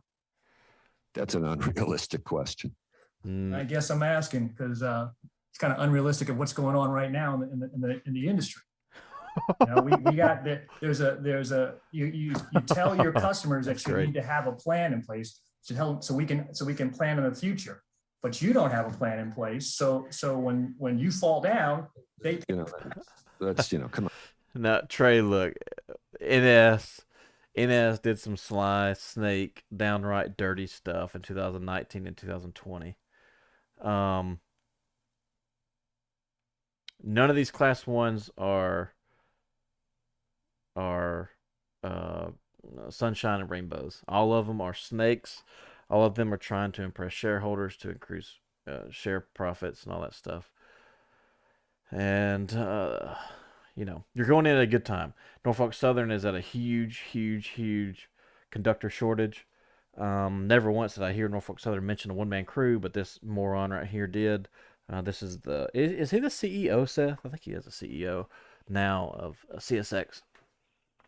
But you'll be all right. It's bad in aspect as far as morale and management, but again, the job is cool. So, yeah. My favorite thing, Trey. I don't know if you've seen that video. I think I did this like top 5 things I loved about working for the railroad, and then number 1 was the guys and girls that I worked with, and that's definitely true because you'll see you'll turn into family pretty much because you spend more time with those guys out there than you do your own family sometimes, unfortunately.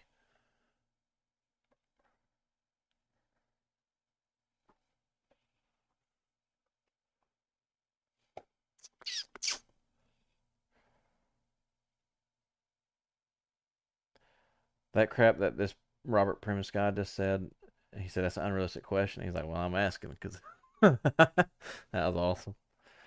That needs to be on TikTok. Come on, we have to do this again. But this is the 3rd time I've gone through this kind of conversation over and over and over again. Well, because we have. I came here out of courtesy. I came here because it's important. I came here because the customers were going to talk. I sat in a room all day because I wasn't allowed in here. My team's given a good presentation, and I'm going through the same over and over and over questions that no matter what, you don't want the answer. I do want an answer because we get the same over and over from customers saying that they're not getting the answers. So I've got to ask them over and over again until we get some answers, the right answers anyway. Trey, my best advice would be just work as if you're being watched 24/7. Go by their stupid, goofy rules, and you'll be all right. If you have questions, ask the engineer, all that good stuff. You'll be all right. Anyway. Yeah, I can give you a projected headcount number. Do I know right now that it's 19,786 employees or 20,211? I don't know that. I'm sorry. I can tell you what our growth projection is for next year, and I'll tell you what our headcount is going to be, what we're going to need. That's right, Dustin. Yeah. Is that what you want? That's exactly what I want. Perfect. I'll give it to you tomorrow. I mean, as the head of the company, you should know, especially want to get out of this problem. We should know what's going on. That's why I asked you to sit down at the table. Honestly, you should have sat at the table in the first place. I wasn't invited. You were invited. Your letter didn't invite the CEOs. So look at your letter. Mr. Chairman, last time I checked, it said, chief executives. I don't think so. Look it up. Well, like I said, it's your company. It's your company. It's your customers who are hurting right now. Well, you should know you're on the board. I am. Go look it up. This guy right here, and man. I'll give you the headcount numbers for the next 3 years tomorrow. Thank you, Mr. Chairman. You, Robert. It said senior executives. That's what it said. I think he's a senior executive too. I agree. It was up to the railroads to figure out which senior executives to bring. So wasn't a how question embarrassing of who was invited or not invited, but how embarrassing. You're here, and I think it's a good oh thing. my gosh. So I do have I'm selling my a stock few questions CSX. that I'm just gonna not have any. I want to follow up on some of the things that were said and a few questions that haven't been asked yet. Deanna, CSX stock dropped. I wanted to get back to what you said about What's the Friday? But yeah, it dropped $1 today. CSX's program when the pandemic hit? Oh yeah, man. There's a bunch of NS rules that make no sense. I think there's a bunch of rules across the rail industry that make no sense. That's I mean, I get why they're in place, but they're really just a time killer and inefficiency. And yeah, there's several of them. C-102 being one of them for NS. Roughly March of 2020. Could you, I didn't quite get the details. You said that every T&E employee who wanted a position was allowed to stay, or could you just elaborate, be specific on what you actually did? There it goes.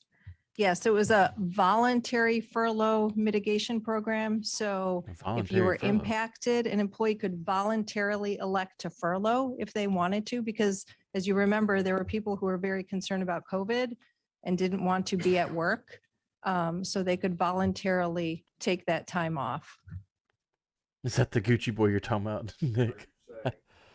The guy on the right. Record here. So are you saying that if 100% of your T&E people wanted to stay on the payroll full-time in March of 2020, they could have? They wouldn't work the entire time. So there was a program where they would get paid for a week and then they could collect benefits. So Yeah. yes, we That's made called it available. Unemployment, right? That's a benefit she's referring to. You know what? I've been looking back now because hindsight's 2020, right? One of the best things to do, I guess, during the COVID, if you were scared to be furloughed, was to just go run through a derail and get fired and draw all your whammy and your job insurance and unemployment. What's up, Blazing?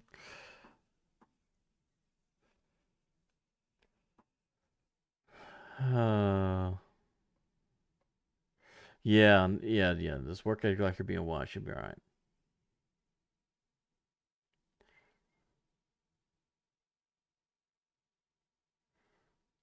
What the hell? An orange CSX hat and a vest. You can put that crap on eBay and sell it. Yeah, safety's doing the right thing when no one's watching, right? Yeah. Okay. So, employee. All right, here we go. So I'm looking at the numbers, okay?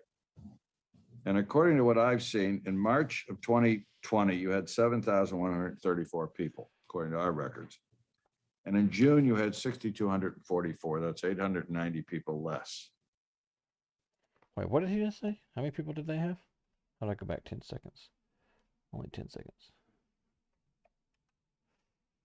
Had 6,234 people. According to what I've seen, in March of 2020, you had 7,134 people, according to our records. 7,134. And in June, you had 6,244. That's 890 people less. So did you intentionally reduce the workforce by 890 people? Because carloads were down. That's what I'm trying to understand, what your actual policy was. They did the same thing NS did, and BN did, and everybody else did. Thank you. They didn't remain that By cushion. June, people were taking advantage of those programs. And so we were then we had to start to furlough people. And then in July is when we started recalling them back. So we actually did furlough people. So first it was all voluntary and then these emergency. Yeah, Nick, the only one I could think of is someone that was worried about getting sick. Michael, right now being furloughed, 0. Absolutely 0. I could be wrong. I should say that. I'd say your possibility being furloughed is maybe 1%.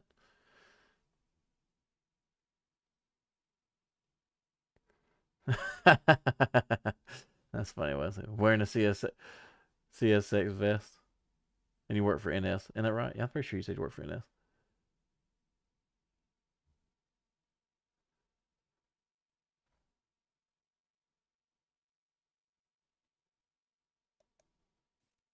furloughs.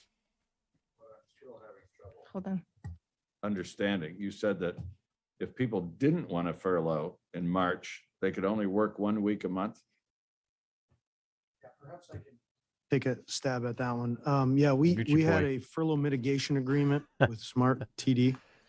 And what we did is we would allow voluntarily an employee, if they decided they didn't want to take furlough, that they could work once a week. And then they would be furloughed for 3 weeks and they would collect money from Railroad Retirement and CARES Act. That once a week being set up would allow them to continue their seniority. Would allow them to continue their retirement and keep their health benefits for their family. Well, that's probably one of the coolest things that I've heard yet. I guess I gotta give credit where it's due. That's actually pretty good. At least you can keep your insurance and your benefits.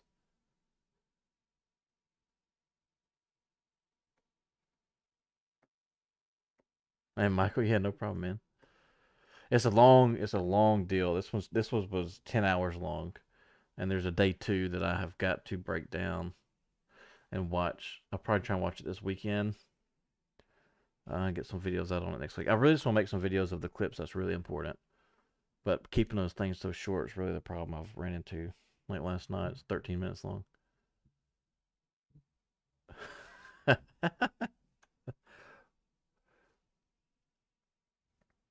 That's hilarious.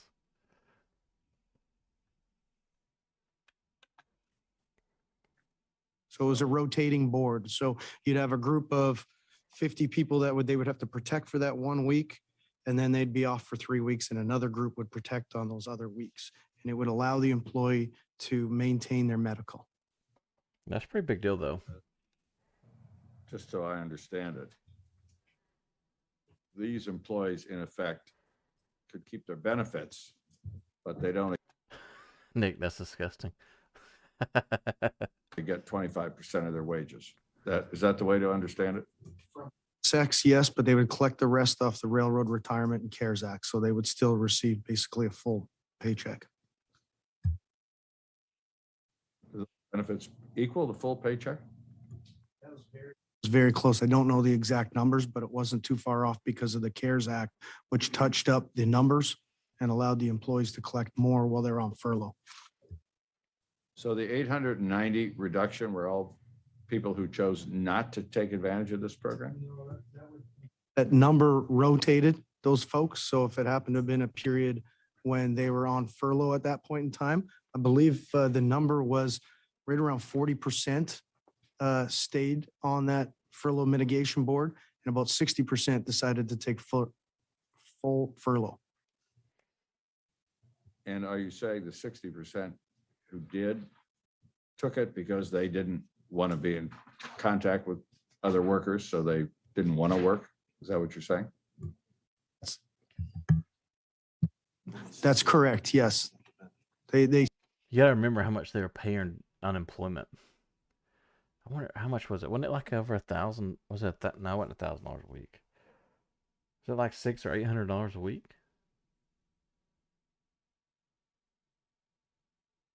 Ah, Blazing, that's true. Yeah, the CARES Act was helping. The only thing that CSX did here was allow those guys to work 1 week a month, keeping their benefits or their health insurance. That's kind of noble, I guess. We still know they're snakes, but that's at least they did something, unlike NS and all the other ones. They just, you're done. You're done. Go home. still, the key is we offered the benefits so the employees would continue to get benefits for themselves and their family. If they decided to go onto full furlough, they would get it for a shorter period of time. But we had an agreement, like I said, with Smart TD to keep those folks active. They would have to work once a week, every month, to keep themselves active and to keep their retirement going for those months. And the money at that point in time, you know, there was a certain percentage that decided to take it and a certain percentage that decided not to. And the people who decided not to were, in effect, paid nothing. But they collected from the Railroad Retirement Board and they top up from the CARES Act. So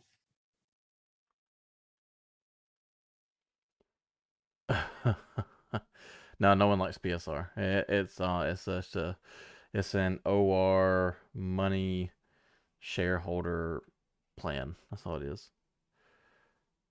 So you say Gucci Man said he hired his trash man as a conductor later on in this video. That's hilarious. I do want to understand. He did what that man the a disservice. Plan is going forward. Because according to the slides. Why would you say that in one of these meetings? You presented, I guess, Deanna, these were your slides. No, I got you, Wesley. Yeah, okay. What you're saying is that You're blazing, yeah. I see what you're as saying. of, and our numbers are similar, the same, I think, actually. Trip sodomizer. As of March, you were back up to nearly where you were in March of 2020, just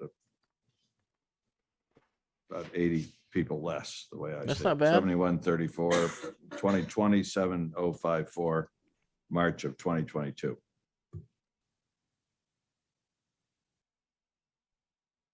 There. What the STB reported T&E headcount does not include is trainees. Why would you have I'm trainees? sorry, it includes trainees. So if you look at the chart below, those are our active employees that can work. So we still have the trainees that are in the pipeline. That's why we feel confident that we will get to those numbers sometime in the third quarter. So in terms of. Jesus, third quarter. Oh, There you go. In terms of active employees, I'll have to look at your chart. You're about 400 less than you were when the pandemic began. Is that right? 6,600 versus 7,000. So, and the plan.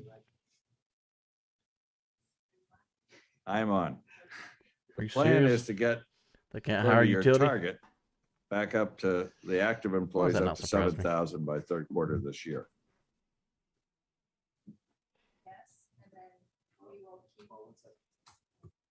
yes, and we will keep hiring. I hear you, Nick.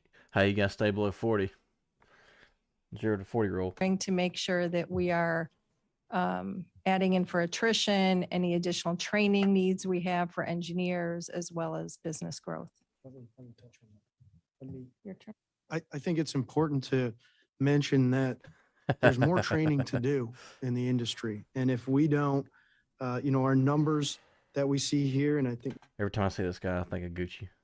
Call him Gucci boy. Jim mentioned it, 2019, and numbers that we want to get back up to, but that's not where we're going to stop. 2019 were numbers where we feel we could get the railroad running far superior than where we are today, but we've got growth in there as well. But locomotive engineer training has to start. And if the railroads ourselves at least don't start doing locomotive training, we don't hire for it, in 2 or 3 years, we're going to be talking about a shortage of locomotive engineers. So we are being proactive. We are getting ahead of that, and we're making sure that that doesn't become a problem in the future. That sounds a bit illegal, Blazing. I remember at NS, man, when we died, we would not do nothing until they sent us a van. But we never had a yard master even try and even go against us and say, no, you can drive yourself back, because we'd say, no, you're going to send us a van. That's wild. Of course, at the same time, you want to go home, so I kind of get it. And they can try and get you for insubordination, so there's a lot of things there. Well, I think this is perhaps where Robert was trying to get at. And I understand if you want to tell us outside the public record, but I think we'd like to know, I'd like to know if you have a corporate plan based on what you know today as to what employee levels you're aiming to get back to. It sounds like you do have such a plan beyond what you've said on the slide today. I think there's a 2-second delay. Yeah. Now you're. You're good, you're green. Am I good now? Okay, I know it goes green. I believe Mr. Foote made a commitment that we will Foote. get some His name is numbers Foote. Okay. to you tomorrow, and we will get those numbers confidentially to you tomorrow. think that's what. I'm sorry. I think, again, it's somewhat dynamic in that I can give you what our estimate is for the end of the year, and then everything, these numbers, why do they fluctuate? You heard some of it earlier today. If our velocity goes from back to 19, or my number, the way we count it internally is different. Was that 24? If the velocity goes to up to 26, we need 200 fewer people to do the same amount of work. So there's some fluctuation in there based that, which also drives, your turn times, your loads per day. All of that is something that is done on an annualized basis to try and size your fleet and determine how many locomotives you need and the whole thing. That drives head count, that drives mechanical head count, that drives everything. So I can give you a number where we think we should end the year based upon what we know today. And then I'd have to be, all based upon all kinds of assumptions. It should be in this kind of range.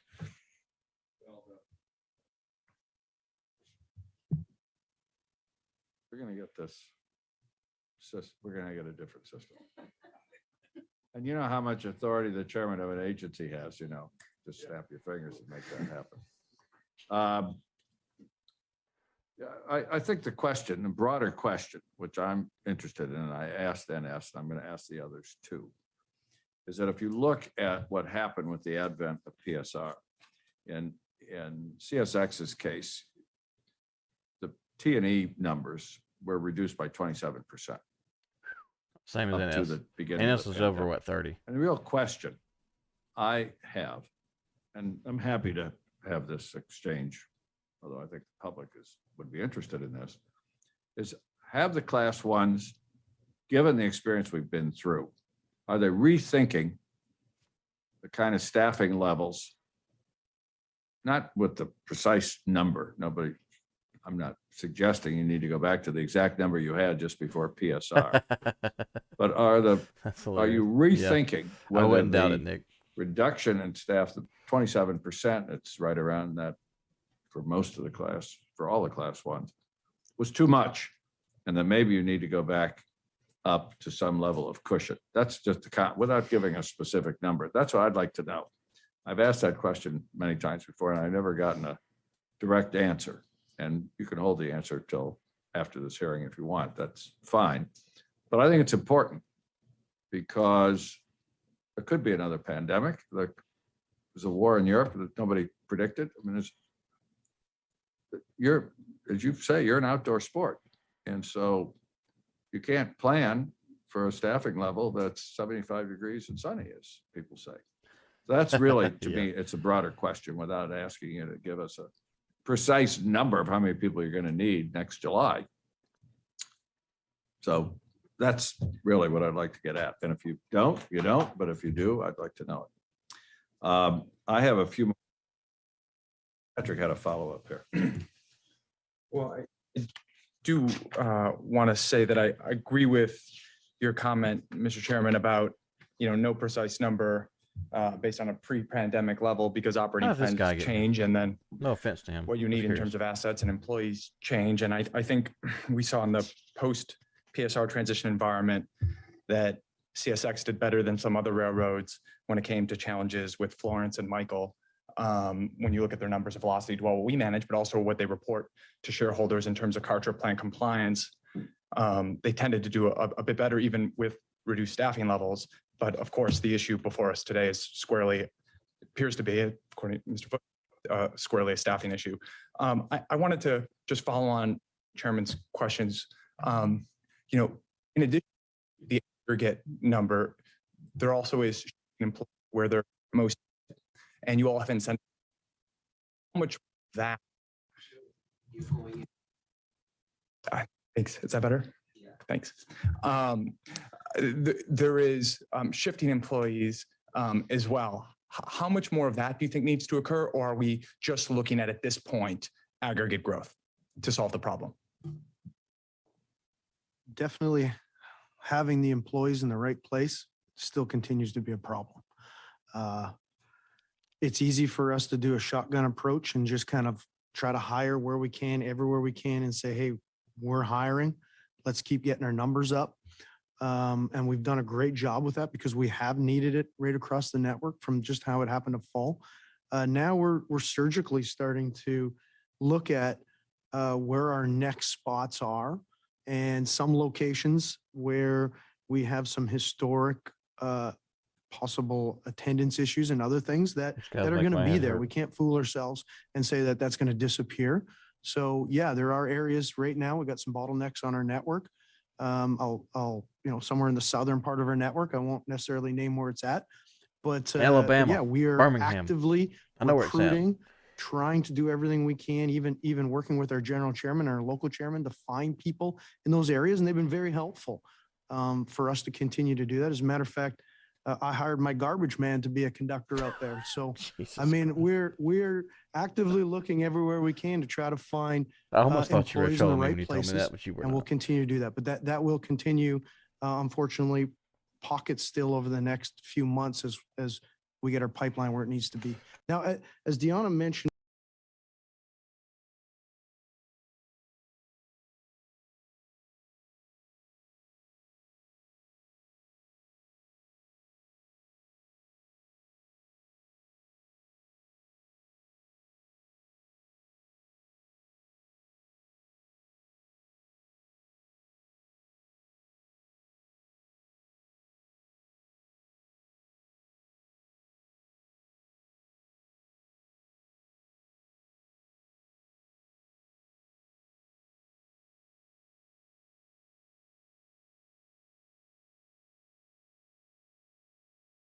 Oh, yeah, it is muted. Sorry.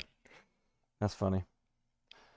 I was saying that guy was making my head hurt. And then I heard him say he hired his trash can guy, and I was like, I thought you were trolling me for a little bit. But yeah, Blaze, and I heard the NS guys are having that same issue. No radios, and they're out there trying a couple cars and stuff. So I'm sure that's a blast. Is this day 2? It is. Okay, good. Let me save this for later. Looks like I've started it. Maybe I started it last night. I don't remember. Or I probably fell asleep. Oh yeah, I remember this. I remember these guys right here.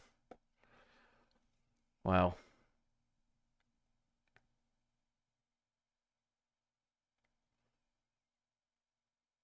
Imagine telling someone you're an outdoor sport. Yeah, right.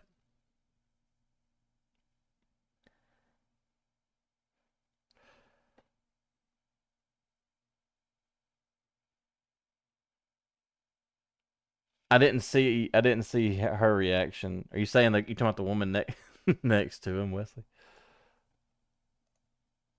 few months as employees in the right places, and we'll continue to do that. But that will continue to be helpful for us to continue to be there. We can't fool ourselves and say that that's going to disappear. So yeah, there are areas right now. We've got some bottlenecks on our network.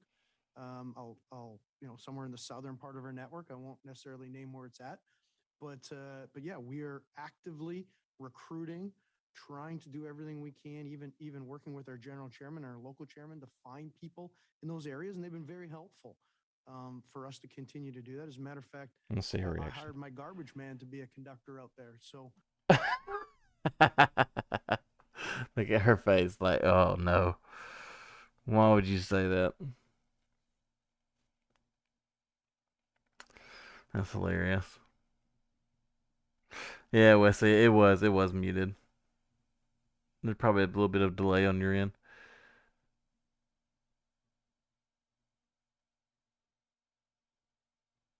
I'm not sure if they interviewed Lance. If they did, it was on day 2.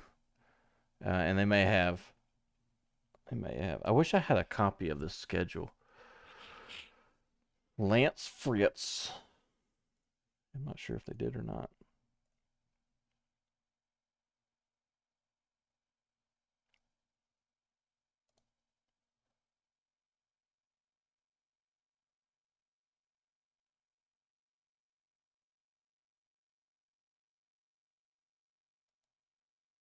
These same guys talking.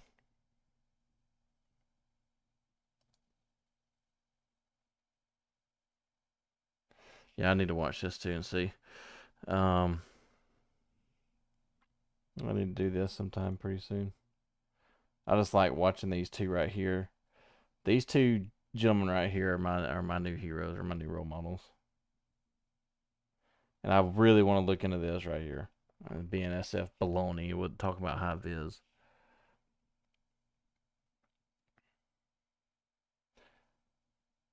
Where's the CEO? Why didn't she come in? Whatever her name is. That's interesting. Yeah, I got stuff I need to catch up on, that's for sure.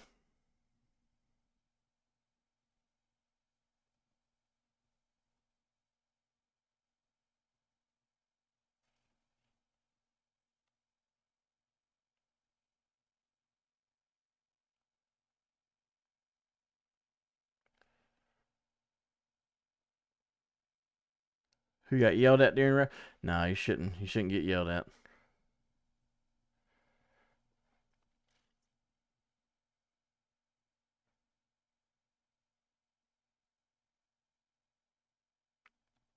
Womp, I hope there's some changes going on. We've heard from some conductors tonight that train length has been cut in half, so that's good. Womp, yeah, they do. Yeah, the STB has a lot of power. A lot of power if they really want to get down to it. You got to think this is a federal agency now. This is federal government. They can create regulations. They can also offer fines if they don't get things settled. They can do a lot of things.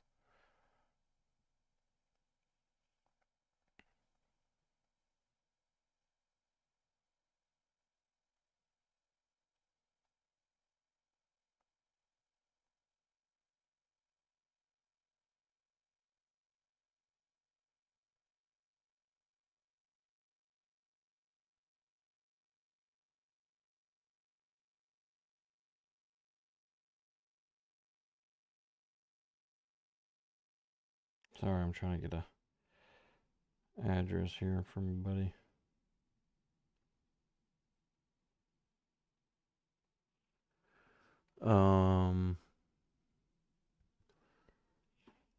Yeah, you know what he has? I actually used to use the same thing back when all I had was my webcam. I wonder, that's pretty funny. So what is that? Is that like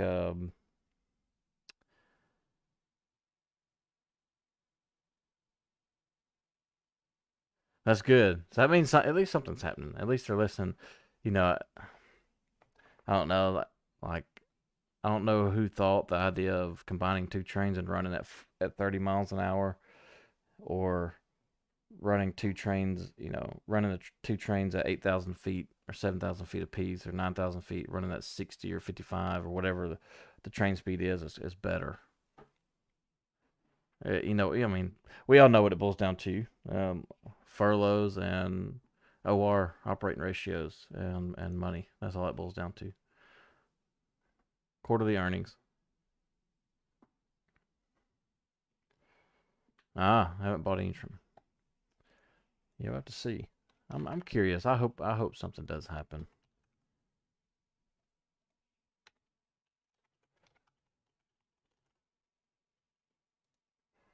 Trying to find premises background here. I don't see it.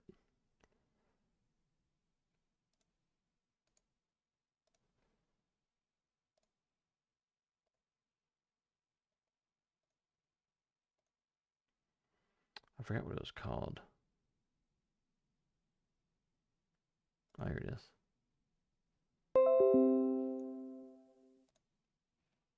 See if I can get it working. There we go.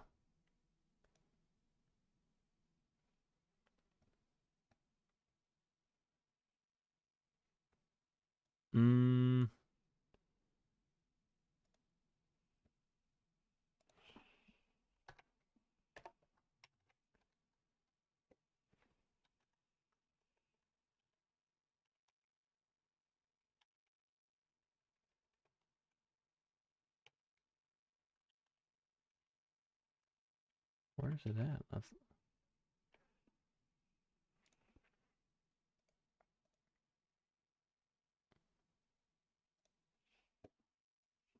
There it is.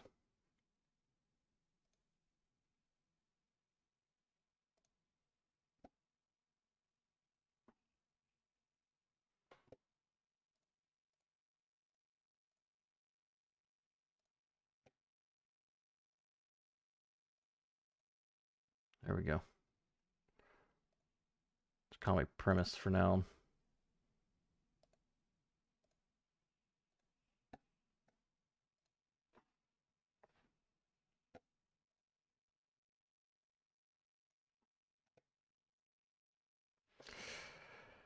Oh man.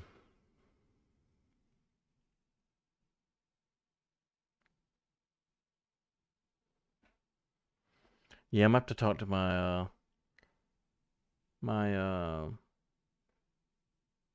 NS buddies and see what's happening down there on their end in Birmingham. See if they've started to cut. Actually, you know what? While we're sitting here talking to me, I'll send a message to one of them and see if they see what he's heard.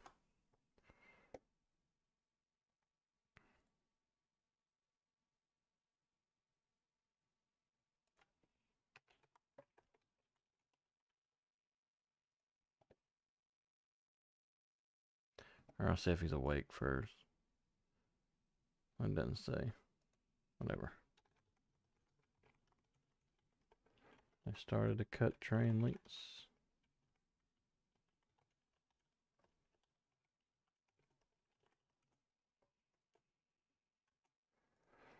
See what he has to say. He may be asleep.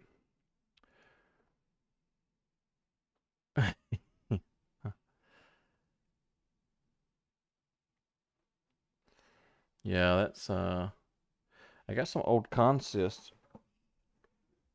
I think I have some old consists right here. Curious. This is back 2018, 2019 days. I'm curious to what kind of stuff we'll be running. Because I can't remember. I can't remember. I did have a notebook too. What is this? It's old consist. No, it's not old consist. I thought I had some. I guess oh wait, here we go. Here's one. Let's see.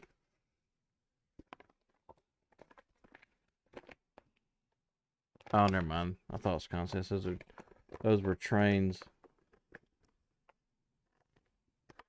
This must have been when I was leaving. I was leaving Memphis and going. Yeah, I was leaving Memphis and going to Sheffield, and I had the trains printed out. The trains called from the original station coming to us. That way, I knew he was coming.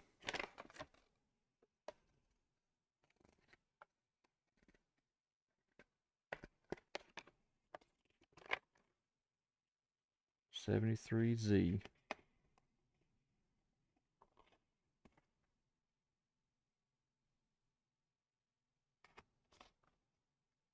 Man, it was a long time ago. June 21st, 2018.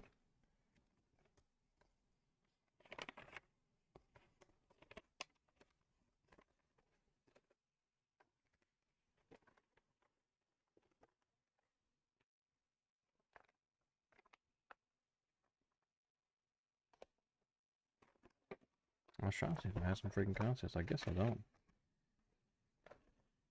Got a little signal log. December 5th.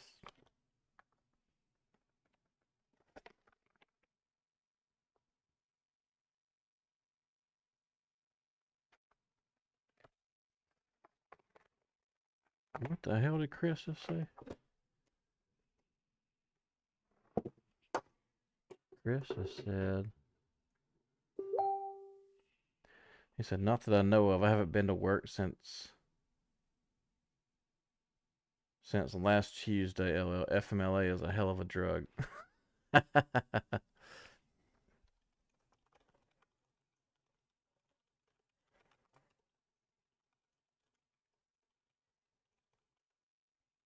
That's funny.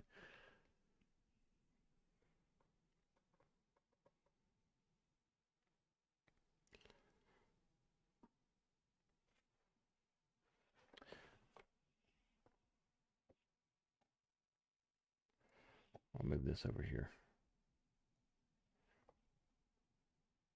I'm gonna cut this off. I know that's annoying to see.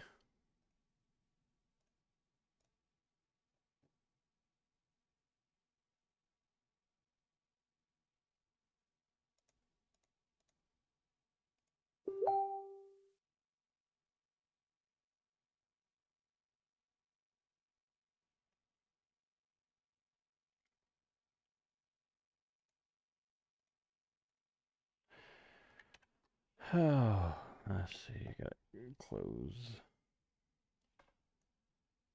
that right there.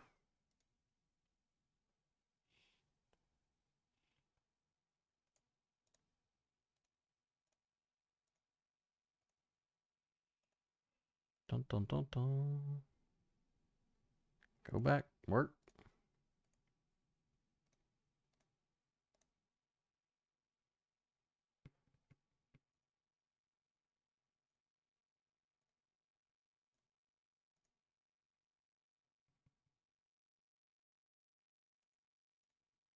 They're gonna make me go back to it, I guess. Okay.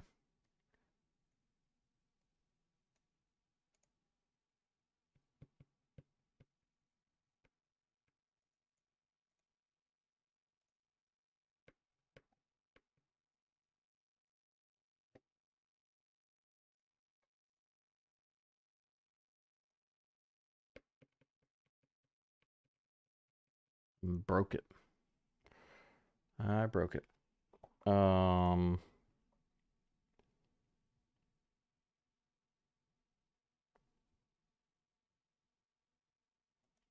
Yeah, we had some pretty crazy hills too, going from Sheffield to Chattanooga, Birmingham, Chattanooga. Those hills are pretty steep. I don't know the percentage of the grade, but I know it was up there. I done broke my thing.